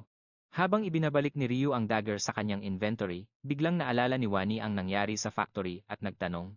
Sa gulat na boses kung sa kabilang mundo rin ba natutunan ng kanyang kuya ang lahat ng bago nitong teknik sa pakikipaglaban. Sumagot si Ryu na wala siyang natutunang anumang teknik, at nagawa niya lang yon dahil mas mabilis siya sa kanila. Umabot na sa level 11 ang kanyang dexterity stat, at idinagdag pa niyang ang liksi ng mga normal na tao ay nasa 3 puntos lang. Habang ang mga professional athlete naman ay umaabot ng 10 puntos, ang sa kanya ay 11 na, kaya ngayon, kasing bilis na niya si Usain Bolt. Sinundan ni Wani ang kanyang kuya at nagtanong kung anong mangyayari kapag nag-level up pa siya, pero ang sagot ni Ryu ay hindi niya pa alam dahil hindi pa siya nakakarating sa level na yon. Sa pag-level up lang niya malalaman ang sagot, pero sa loob-loob niya, alam na niya talaga ito. Alam niyo ba, sa kanyang ika-13 buhay, naikwento na niya ang lahat tungkol sa sarili niya sa kanyang kapatid, pati na ang mga mangyayari sa hinaharap. Sinabi niya rito na isa siyang regressor. Dahil doon, si Wani ang naging target ng ibang mga player at nakidnap pa ito. Kahit na nakapaghiganti siya, ayaw na niyang maramdaman ulit ang mga emosyong yon, lalo na ang makitang naghihirap ang kanyang kapatid dahil sa kanya. Lumingon siya sa kanyang kapatid na sumusunod sa kanya, at sinabi sa sarili na kailangan niyang ihanda ang sarili para maprotektahan ito. Kailangan niyang maging handa sa darating na bakbakan sa pagitan ng mga player. Biglang tumunog ang tiyan ni Wani kaya tinanong ni Ryu kung gutom na ba ang bunso niya. Inaya niya itong kumain ng masarap na almusal ng magkasama. Pagkarinig nito, masayang tumango si Wani habang kumikinang ang mga mata. Pagkatapos ay pumasok ang magkapatid sa pinakamalapit na tindahan. Dumiretso agad si Ryu sa ATM. Nang makita ito ni Wani, nagtanong siya kung saan siya pupunta dahil nasa ibang parte raw ang mga noodles. Pero lumingon si Ryu at sinabing maghintay lang ito ng ilang minuto. Pumunta siya sa ATM at isinuot ang kanyang card. Tumingin siya sa screen at naisip na ito lang ang lahat ng naipon niya. Ang balanse niya ay 133,141, nakatumbas ng humigit kumulang $100. Matapos pumili ng halagang 100,001, pinindot niya ang button para kumpirmahin ang transaksyon. Nang makita ang makakapal na pera sa kamay ng kanyang kuya, nagulat si Wani at nagtanong kung bakit kailangan ito ng ganoon kalaking pera. Sumagot lang si Ryu na gagamitin niya ito para sa isang bagay. Pagkatapos ay nakarating sila sa pwesto ng mga mamahaling pagkain. Tinanong ni Ryu si Wani kung bakit hindi siya pumili rito. Nagulat si Wani at sinabing sobrang mamahaling lahat ng nandito. Kahit daw ang pinakamurang pagkain dito ay nasa $20, pero pinakalma ni Ryu ang kanyang kapatid at sinabing ayos lang yon dahil bagong taon naman. Dapat daw silang kumain ng masarap para mag-enjoy sa araw na to. Nag-aalinlangang nagtanong si Wani, kung gagastos tayo sa mamahaling pagkain, may matitira pa ba? Magkakasya ba ang pera natin para sa mga gastusin? Ngumiti lang si Ryu at sinabing wag mag-alala sa pera at bumili lang ng bumili. Sinabi niyang may paraan siya para kumita ng maraming pera. Kaya naman, tuwang-tuwang kumuha si Wani ng isang pack ng pork belly meat. Sabi niya, matagal na niyang gustong matikman to, at sa wakas ay makakain na siya nito. Pinapanood lang ni Ryu ang kanyang kapatid mula sa malayo. Pinagmamasdan niya ang kanyang masayang kapatid habang may matamis na ngiti. Nilapitan ni Ryu si Wani na abot langit ang saya at nagyaya. Napumunta sila sa restaurant balang araw para umorder ng roast beef. Pero ngumiti si Wani ng pinakamasayang ngiti na nakita ni Ryu sa buong buhay niya. Sumagot ito na hindi na kailangan dahil sobra-sobra na ang nabili nila ngayong araw. Nang makita kung gaano kasaya ang kanyang kapatid, sinabi ni Ryu sa sarili na maghintay lang ng 5 araw, at pagkatapos niyon, maibibigay na niya sa kanyang cute na kapatid ang lahat ng pagkaing gusto nito. Bibigyan niya ang kapatid niya ng napakaraming karne hanggang sa magsawa ito sa kakain. Pagkatapos ay nagbago ang eksena, at makikita natin si Wani. Kumuha si Wani ng isang pirasong karne gamit ang kanyang chopsticks at ipinatong ito sa isang kutsarang kanin. Pagkasubo at pagmuya niya, masaya niyang sinabi habang nakangiti na napakasarap nito, sadyang napakasarap. Sobrang saya rin ni Ryu habang nakikitang masaya ang kanyang kapatid. Biglang tumayo si Ryu mula sa kanyang upuan at sinabihan si Wani na maghintay lang muna roon dahil may napakahalaga siyang kailangang gawin. Nagtanong si Wani kung saan siya pupunta pero sabi ni Ryu malalaman din niya agad. Maya-maya lang ay bumalik na si Ryu. Malakas niyang itinukod ang kanyang kamay sa mesa at inilapag ang kanyang panulat doon. Naguluhan si Wani nang mapansin ang napakaraming tiket ng loto. Tinanong niya si Ryu sa medyo nag-aalinlang ang boses kung lotto tickets ba ang lahat ng to. Sumagot si Ryu, oo, tama ka. Habang binubuksan ang takip ng panulat, nag-aalalang nagtanong si Wani kung ilang tiket ang binili ni Ryu, at sumagot si Ryu, 20. Pagkarinig nito, napapanik si Wani nang ma-realize na ginastos lang ng kanyang kuya ang lahat ng naipon nila para lang sa loto. Nag-aalalang tinanong niya si Ryu kung paano niya nagawa yon, at kung ito ba ang sinasabi niyang paraan ng pagkita ng pera. Alam dapat niyang halos imposible silang manalo rito. Pero mahinahong sinabi ng kuya niya na magtiwala lang siya at manood. Pagkatapos, kumuha siya ng ballpen at sinimulang bilugan ang mga numero sa mga tiket ng loto. Nalito si Wani nang makita niyang binibilugan ni Ryu ang mga numero sa lahat ng tiket. Sa sobrang pag-aalala, tinanong ni Wani si Ryu kung bakit niya binibilugan ang mga numero sa bawat tiket. Nakangiting sumagot si Ryu na ginagawa niya yon dahil ang mga numerong yon ang lalabas na panalo. Pagkatapos ay nagbago ang eksena at makikita ang magkapatid na nakaupo sa loob ng bahay nila habang nakalatag ang mga tiket sa mesa. Kalmadong nag-i-scroll sa phone niya si Ryu, habang kabadong hawak naman ng kapatid niya ang phone sa isang kamay. Nakasalo ang ulo niya sa kabilang kamay habang nagsisimula na ang anunsyo ng lottery draw sa phone niya. Kinakagat-kagat ni Wani ang mga kuko niya sa sobrang kaba habang nakatitig sa screen ng phone kung saan may live broadcast. Inisip niyang malaking problema ito kapag wala silang napanalunan kahit isa dahil sayang lang ang lahat ng perang ginastos nila. Nang magsimula na ang live broadcast, lalong kinabahan si Wani kaya pinagalitan siya ni Ryu na huwag masyadong nerbyoso. Sinabihan niya itong itigil ang pagkagat ng kuko.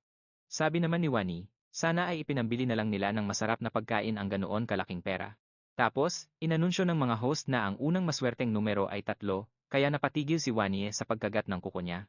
Ang pangalawang numero ay 18 at ang pangatlo ay 9. Nagulat si Wani nang makitang tumatama ang mga numero.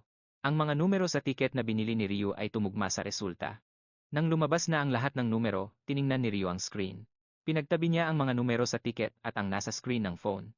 Halos hindi siya makapaniwala sa sobrang emosyon. Pabalik-balik ang tingin niya sa phone at sa tiket sa sobrang tuwa, sa kanya tinanong si Ryu kung panaginip lang ba ang lahat. Sumagot si Ryu, hindi ito panaginip. Sinabi niya kay Wani na, di ba't sinabi naman niyang may paraan siya para kumita ng pera. Nang ma-realize niyang hindi ito panaginip, itinaas ni Wani ang kanyang kamay habang hawak ang tiket at masayang sumigaw. Sumigaw siya na nakuha nila ang unang premyo, pero sinabihan siya ni Ryu na tumahimik dahil baka marinig sila ng mga kapitbahay. Baka mapahamak sila, kaya napatigil si Wani sa pagsigaw. Pagkatapos, malambing na tinanong ni Ryu si Wani kung masaya ba siya. Sagot ni Wani, syempre naman masaya ako, at tinanong si Ryu kung bakit parang hindi man lang ito natutuwa. Nakangiting sumagot si Ryu na masaya siya, pero wala talagang bakas ng excitement sa mukha niya. Ipinaliwanag niya na naging katulad din siya ni Wani noong una siyang manalo sa loto sa kanyang ika-15 regression. Matapos itong ulit-ulitin ng maraming beses, parang mandatory na proseso o taunang kaganapan na lang ito para sa kanya. Pagkatapos ay sinabi ni Ryu sa sarili niya na kailangan niyang kumita agad ng pera dahil matapos mamatay ang 9 bilyong tao. Babagsak ng husto ang ekonomiya dahil sa palitan ng mga gamit sa pagitan ng mga players, pero hindi pa doon nagtatapos ang sorpresa. Nanalo si Ryu ng unang premyo sa lahat ng 20 tiket na hawak niya. Gulong-gulo ang isip ni Wani habang hawak ang 20 panalong tiket. Sabi niya kay Ryu, parang hindi pa rin totoo ang lahat, at tinanong kung magkano ba ang kabuuang halaga nito. Sagot ni Ryu, hindi niya alam, pero nakangiti niyang sinabi na sobrang laki ng halagang ito na siguradong yayanig sa buong mundo. Bumaba si Ryu sa bus at naglakad sa kalsada. Maya-maya pa ay nakakita siya ng isang matangkad na gusali sa harap niya. Ito ang pangunahing branch ng Nonghyuk Bank kung saan niya kukunin ang kanyang premyo. Karaniwan, kakabahan siya bago pumasok, pero siguro dahil ika-85 beses na niya itong ginagawa. Tatanggapin niya ang grand prize kaya hindi na siya kinakabahan, puno ng mga customer ang bangko. Walang kahit sino sa kanila ang nanalo sa loto. Pumunta si Ryu sa front desk sa lobby ng bagong gusali. Nilapitan niya ang empleyadong naka-duty at sinabing narito siya para kunin ang napanalunan niya sa loto bilang first place. Pagkarinig nito, ngumiti ang empleyado at binati siya sa kanyang pagkapanalo. Pero sa loob-loob niya, nagtataka siya. Nagtataka siya kung paano nakuha ng lalaking nasa harap niya, na mukhang estudyante lang, ang premyong ito. Isinantabi muna niya ang iniisip at naghanap sa computer, sabay tanong kung saan nito binili ang ticket. Sumagot siya na sa Yanwi branch niya ito nakuha. Pagkarinig nito, napabulala sa gulat ang empleyado. Hindi siya makapaniwala sa narinig niya. Agad niyang naalala ang usapan nila ng katrabaho niya noon. Sinabihan siya na may isang taong nanalo ng unang premyo sa 115 laro at lahat yon ay puro first prize. Mahigpit siyang inutusan ng senior niya na kapag dumating ang customer na iyon, kailangan niyang ituring itong parang isang VIP guest. Sa opisina ng bilihan ng tiket, inanunsyo ng presidente na nakarating na sila sa lugar. Pagkapasok pa lang nila, agad silang sinalubong ng isa sa mga babaeng empleyado na tumayo pa at yumuko bilang paggalang sa presidente. Napansin niya ang isang batang lalaki sa tabi ng presidente, kaya hindi niya maiwasang magtaka kung sino kaya ito. Pero hindi na niya kailangang manghula pa dahil sa susunod na sandali, ang presidente na mismo ang nagpakilala sa lalaki. Sabi niya, ito raw ang nanalo ng unang gantimpala at nandito ito para kunin ang kanyang premyo. Pagkatapos ay sinabihan niya ang mga ito na siguraduhing komportable ang kanilang bisita. Dahil sa gulat nang makita ang lalaki, halos hindi makapaniwala ang babae na ang nasa harap niya ay ang taong nanalo sa 115 laro. Nang mahimasmasan sa excitement at pagdududa, sinabi niya sa sarili na kailangan niyang kumalma at gawin ang lahat ng makakaya niya. Matapos siyang batiin, nakangiting inanyayahan niya si Ryu na maupo muna. Sumunod naman ito at komportableng naupo sa upuan na nasa tapat niya. Tinanong niya ito kung gusto ba nito ng maiinom, pero simpleng tumanggi lang si Ryu at sinabing gusto na niyang simulan agad ang usapan. Nang marinig ang sagot ni Ryu, hindi na nagsayang ng oras ang empleyado at hiningi na ang mga tiket sa kanya. Kailangan niyang makumpirma na siya nga ang nanalo. Agad namang iniabot ni Ryu ang tumpok ng mga winning ticket na dala niya. Habang tinitingnan ang mga tiket, hindi makapaniwala ang babae na itinaya niya ang lahat sa iisang kombinasyon lang. Isa lang ang ibig sabihin nito. Maaaring handa ang lalaking ito na isugal ang lahat o baka naman, nakikita niya ang hinaharap. Matapos ang kumpirmasyon, sinabi ng empleyado na maayos ang lahat at pwede na niyang makuha ang premyo. Pero ang sumunod na tanong ni Ryu kung magkano ang matatanggap niya ay nagpatigil sa babae. Kahit ang pagbanggit lang sa ganoong kalaking numero ay parang imposible. Matapos ang ilang sandaling katahimikan, sumagot siya sa nanginginig na boses. Sabi niya, ang premyo nito ay 22 bilyon, 500 milyong won, nakatumbas ng 16 na milyong dolyar. Matapos niyang makuha ang premyo, naging mabilis na ang lahat. Ang una niyang ginawa ay maghanap ng bagong matitirhan.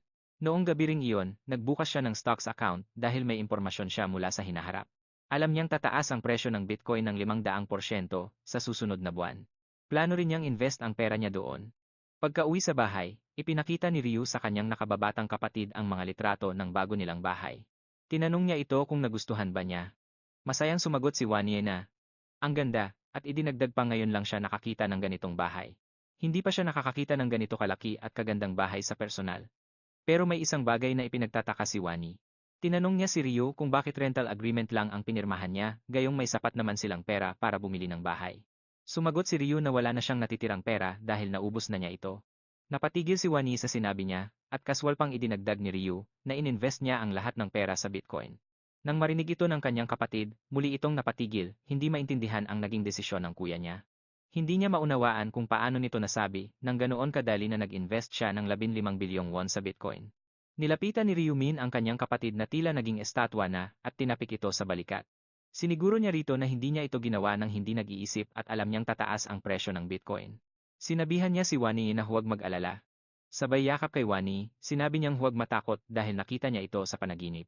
Sa panaginip na iyon, nakita raw niya ang mga bagong numero sa lottery at kaya nilang kumita ng pera kahit kailan sa pamamagitan nito. Dahil sa mga salita ng kanyang kuya, kuminang ang mga mata ng inosenteng si Wani sa paghanga, naniniwala sa lahat ng sinabi ni Ryu. Nang mahalata ito, agad niyang hinawakan si Ryu sa balikat at nagsimulang alugin ito sa sobrang tuwa. Nakiusap siya rito na huwag silang kakalimutan. Nakawala naman si Ryu sa pagkakahawak ng kanyang kapatid habang nag-iisip sa sarili. Alam niyang hindi niya sila makakalimutan kahit gustuhin pa niya. Matapos itong ulit-ulitin ng maraming beses, humarap si Ryu sa kanyang kapatid. Iminungkahi niyang kumain muna sila sa labas bago umalis. Nagtatakang nagtanong si Wani kung saan ba sila pupunta. Nakangiting sumagot si Ryu na, ngayong araw na tayo lilipat sa bago nating bahay. Sa kabilang dako naman, sa isang hindi malamang lugar, nagsusuntok sa pader si Yang Min hanggang sa mabutas ito. May masamang ngiti sa kanyang mga labi, sinabi niyang tama ang desisyon niyang ibuhos ang lahat ng points sa lakas. Muling isinuntok ang kamao sa pader, at idinagdag na nakakuha pa siya ng power rune na nagpadoble sa kanyang lakas. Habang patuloy na hinahampas ang pader, nagsimula siyang tumawa ng parang baliw, at sinabing wala nang makakapigil sa kanya. Ikinuyom niya ang kanyang kamao habang iniisip ang masamang tingin ni Ryu sa kanya, at sinabing magiging kontento lang siya kapag napatumba na niya ito. Pagkatapos, walang tigil na kinalampag ng lalaki ang pinto ni Ryu, at sinabing kung nagtatago man ito sa loob, gigibain niya ang pinto para lang makapasok. Pero, isang tinig ang nagpatigil sa kanya. Isang matanda pala na nakatayo sa hagdan, na lumingon at nagtanong kung ano ang ginagawa niya sa pintong iyon. Tinanong naman ng lalaki ang matanda kung hindi ba pwedeng pakialaman na lang nito ang sarili nitong buhay. Hindi naman daw pinto ng matanda ang kinakalampag niya. Pagkarinig nito, inayos ng matanda ang kanyang salamin at sumagot na siya talaga ang may-ari ng bahay, kaya naman napaatras sa gulat ang lalaki. Tinanong uli ng matanda ang lalaki kung naparito ba siya para makipagkita sa isang kaibigan. Panandaliang natigilan ang lalaki at hindi alam ang isasagot, pero agad siyang nakabawi sa sitwasyon. Ngumiti. At sinabing naparito nga siya para makita ang kanyang kaibigan. Pagkatapos, nakiusap siya sa matanda kung pwede ba nitong pagbuksan ang pinto para sa kanya. Dagdag pa ng lalaki, bigla raw siyang nawalan ng balita sa kaibigan niya, at ngayon ay hindi na niya alam kung paano ito makokontak. Pagkarinig nito, nagulat ang matanda, sinabi niya sa lalaki na wala nang nakatira sa apartment na iyon, dahil ang estudyanteng nakatira doon ay lumipat na. Dahil dito, agad na tinanong ng lalaki ang may-ari kung alam ba nito, kung kailan at saan lumipat ang estudyante. Pero sumagot ang matanda na ngayong araw lang ito umalis, pero hindi niya alam kung saan ito pumunta. Pagkarinig sa sagot ng matanda, nagnitngit sa galit ang lalaki, at napadiin ang kuyom ng kanyang mga kamao, habang nagtataka kung paano ito nakakaalis ng walang sinasabihan. Pagkatapos, nag-iba ang eksena, at makikita natin ang magkapatid na dumarating sa isang dambuhalang gusali na gawa sa salamin. Kasing taas ito ng isang skyscraper. Napabulala sa gulat at pagkamangha si Wani, habang tinatakpan ang kanyang mga mata. Gamit ang kanyang kamay para hindi masilaw sa sikat ng araw, sabi niya habang kumikinang ang mga mata sa bilib, na napakataas talaga ng gusaling ito. Masyadong inosente ang bata na pati ang umiikot na pinto sa pasukan ay ikinamangha niya. Hindi siya tumitigil sa paghanga, kahit noong binigyan lang sila ng entrance card ng babaeng empleyado habang kinukumpirma naman ng kanyang kuya ang kanilang pagkakakilanlan. Patuloy ang pagkagulat ni Wani na pati pala rito ay may gugwardiya. Habang nasa loob ng elevator, humarap siya kay Ryu at humahangang sinabi na sobrang ganda talaga ng lugar na ito. Paglabas ng elevator, tumuloy na sila sa kanilang kwarto. Pagpasok nila, napasigaw uli sa gulat si Wani dahil sa sobrang lawak nito. Sumagot ang kanyang kuya ng may kalmadong mukha na ang laki nito ay nasa 330 square meters. Nagulantang ang nakababatang kapatid sa numerong iyon dahil ang dati nilang apartment ay mas maliit ng ilang dosenang beses. Habang tinitingnan ang apartment, hindi pa rin makapaniwala si Wani na dito na sila titira at nagtanong, hindi ba masyadong malaki to para sa atin? Sumagot si Ryu na marami naman silang pera at dapat lang nilang i-enjoy ang kanilang buhay. Pagkatapos ay tinanong ni Wani si Ryu kung magkano ang upa rito. Sinabi ni Ryu na nagkakahalaga ito ng 22 milyong won bawat buwan o nasa 17,000 dolyar. Sa upa pa lang ay nahilo na ang kanyang nakababatang kapatid. Naisip niya na noong nakaraan lang ay namumroblema pa siya, lalo na sa presyo ng karne, na noong panahong iyon ay napakamahal para sa kanya, pero ngayon ay ganito nakalaki ang ginagastos nila. Sinundan niya ang kanyang kuya na tinitingnan pa rin ang apartment, at tinanong kung hindi ba pwedeng mas mura na lang ang pinili nila. Pagkarinig nito, umiling si Ryu at sumagot na habang mas mahal ang mga serbisyo, ay mas mataas din ang seguridad na siyang prioridad nila higit sa lahat. Tuwing unang araw ng buwan, lahat ng mga player ay mawawalan ng malay dahil ang kanilang mga kaluluwa ay madadala sa ibang mundo at maiiwang walang proteksyon ang kanilang mga totoong katawan. Ito ang panahon na pinakamapanganib para sa lahat ng players. Sa mga sandaling ito, madali silang mapahamak sa mga sakuna, gaya na lang ng sunog o lindol. Pero ang pinakamalaking panganib ay hindi ang mga sakuna, kundi ang mga assassin na kinuha ng ibang mga player. Kaya naman, kapag dumating na ang oras, kailangang maghanda ang mga player na ilagay ang kanilang mga katawan sa lugar na pinakaligtas. Matapos ang kanyang iniisip, humarap si Ryu sa kanyang kapatid, na tila nakapag-adjust na ng kaunti, at tinanong kung gusto ba nito ang bahay. Masayang sumagot si Wani na napakaganda nito, at parang nananaginip pa rin siya. Pagkatapos ay malambing na sinabi ni Ryu na masaya siyang nagustuhan ito ni Wani. Bigla namang naging malungkot ang mukha ni Wani. Humingi siya ng paumanhin sa kanyang kuya sa boses na puno ng pag-aalinlangan at pag-aalala. Naguguluhang tumingin si Ryu sa kanya. Hindi niya maintindihan kung bakit ito humihingi ng tawad. Nagpatuloy si Wani sa malungkot na boses, at sinabing mapupunta raw si Ryu sa ibang mundo sa susunod na buwan, at kailangan nitong makipaglaban para sa kanyang buhay.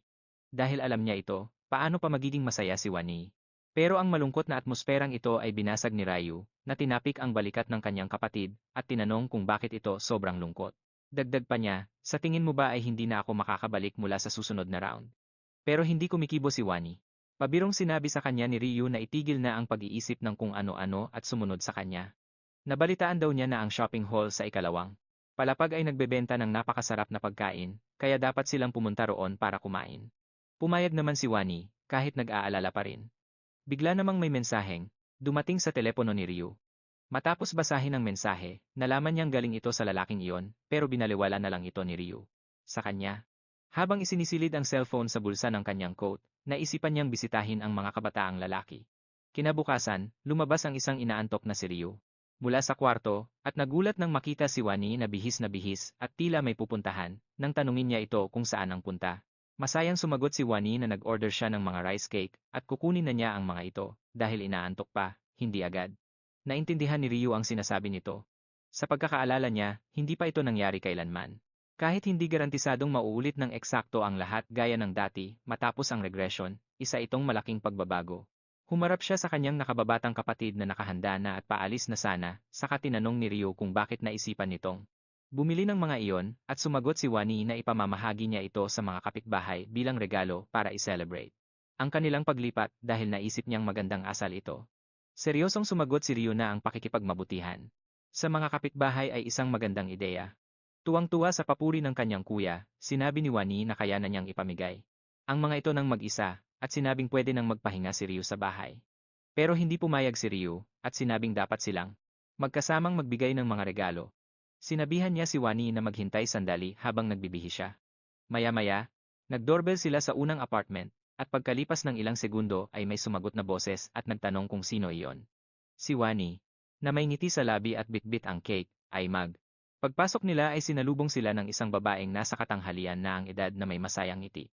Napansin niya na magkamukha ang dalawa, kaya tinanong niya kung magkapatid ba sila, na masayang sinagot naman ni Wani na. Inabutan nila ang babae ng rice cake, at pinayuhan siya na kainin ito habang mainit-init pa. Masayang. Tinanggap ng babae ang kakanin at nagpasalamat sa magkapatid. Pagkatapos ng ilang sandali, nagpatuloy sila sa pagbati sa mga kapitbahay. Patuloy na namigay ng mga regalo, at matapos ang isang oras, halos tapos na silang bumisita at papunta na sila sa huling lugar. Ito ang pinakataas na palapag, ang pinakamahal, at ang may pinakamahigpit na seguridad. Habang pinipindot ni Wani ang doorbell, naisip ni Ryu na siguradong galing sa mayamang pamilya o isang sikat na artista ang nakatira sa ganitong klase ng lugar. Kahit na kanina pa sila doorbell ng doorbell, walang sumasagot sa kanila, kaya naisip niya na baka walang tao sa loob. Pinindot niya uli ito, pero wala pa ring sumasagot, kaya hinarap niya ang kanyang kuya na nakatayo sa may pader at medyo naguguluhang sinabing mukhang wala ngang tao rito. Tumalikod na sila at balak nang pumunta sa elevator, pero biglang bumukas ang pinto kaya napalingon silang muli. Ang taong nakita nila. Nang sandaling iyon ay ikinagulat ni Wani, habang si Ryu naman, bagamat medyo nabigla, ay hindi masyadong nagpakita ng emosyon. Sa harap nila ay isang babaeng napakaganda at nakasuot ng eleganteng damit na nakatingin sa kanila ng may pagtataka. Nang makita ni Wani si Ain, halos hindi siya makapagsalita at biglang nakaramdam ng hiya. Hindi niya mapigilang masabi kung gaano ito kaganda, na para bang isang anghel na nabuhay, habang si Ryu naman ay nakatitig lang sa kanya, at naalala ang anghel na pinatay niya ng walang pag-aalinlangan. Pero bago pa man may makapagsalita sa kanila, biglang humarang sa harap ni Ain ang isang lalaking nakaitim. Napakabastos ng tono nito habang tinatanong ang magkapatid kung sino sila, at hinala pa nito na baka mga fan sila ni Ain. Talagang nairita rito si Ryu at medyo napikon siya. Kaya habang nakahalukip-kip ang mga braso, nilinaw niya na hindi sila mga fan, at kakaklipat lang nila sa gusaling ito ngayong araw. Samantala, medyo nahihiya naman si Wani. Pagkatapos, masayang sinubukan ni Wani na iabot ang rice cake bilang pakikipagkaibigan, pero hindi ito hinayaan ng bodyguard ni Ain. Bastos niyang pinatigil si Wani sa gitna ng pag-aabot nito at diretsahang sinabing wala silang kailangan para mas lalong makainsulto. Sinabihan niya ang magkapatid na asikasuhin na lang ang sarili nilang buhay at huwag silang istorbohin. Pagkatapos niyon, mabilis siyang tumalikod at naglakad palayo, sabay sabing hindi mahilig si Ain sa mga matatamis na pagkain. Dahil dito, naiwang tulala ang magkapatid. Siguradong hiyang-hiya siya at pakiramdam niya ay nainsulto siya. Sumunod naman, binuksan ng bodyguard ang pinto ng bahay ni Ain at sinabihan siyang pumasok na sa loob. Sumunod naman siya, pero hindi niya mapigilang lumingon ng may bakas ng paumanhin sa kanyang mga mata. Ang target natin ngayon ay 3,000 likes. I-like at mag-subscribe para suportahan ang ating channel. Ngayon, ituloy na natin. Naiinis na si Ryu sa buong nangyayari. Maaaring hindi niya kilala kung sino ang mga taong ito, pero ang gaspang ng ugali ng lalaking yon. Sobra na siyang nabubuwisit sa kayabangan nito. Sa kabilang banda naman, nakatayo lang doon si Wani at parang nawalan ng dila. At hindi lang dahil sa pakiramdam niya ay nainsulto siya, kundi dahil napagtanto niya na ang babaeng kanina pa niya